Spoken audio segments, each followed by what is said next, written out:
Hi, John. Just a little review of the game from the weekend. Obviously, a disappointing result being at home. But credit to Dewsbury Moor, probably deserved winners with the second half performance that they put in. Game started as typical as any game that we play at home. It's always tough, sort of bat for bat.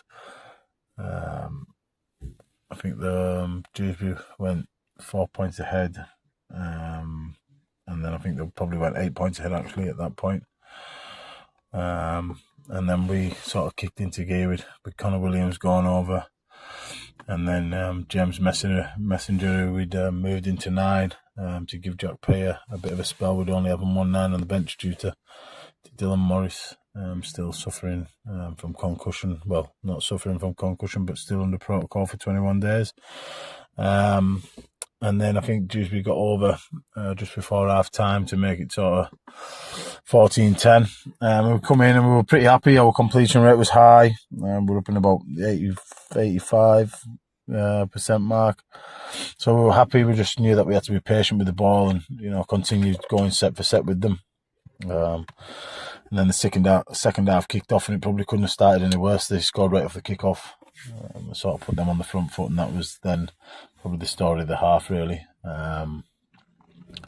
We just couldn't keep hold of the ball. We were giving up cheap possession, doing things that we hadn't done in the first half, and just gifting Dewsbury field position. And they managed to get over again to take it to 18-10. And we were pushing, but I think sort of pushing for a try sometimes has its pros and cons, and this time it was a negative for us. So we were sort of chasing the game a bit and chancing our arm, and ended up, I think, Connor Williams, I think it was a 50-50 ball that Connor was going for, and he ends up colliding with one of their guys and ends up getting a red card, which obviously didn't end the game really well for us. And then they scored probably the last play of the game. So, yeah, really disappointing how we, went away from everything good in the first half to performance in the second half, which you can't do it at this level.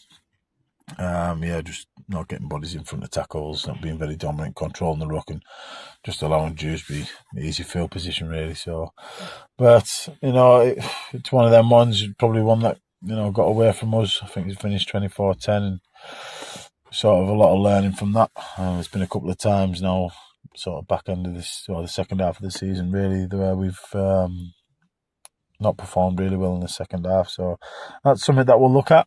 We've got a week off this week, and then I think we're at home again against Pilkington Rex the following week. So, hopefully we can right a few wrongs there and get back to winning ways. So, yeah. Cheers, John.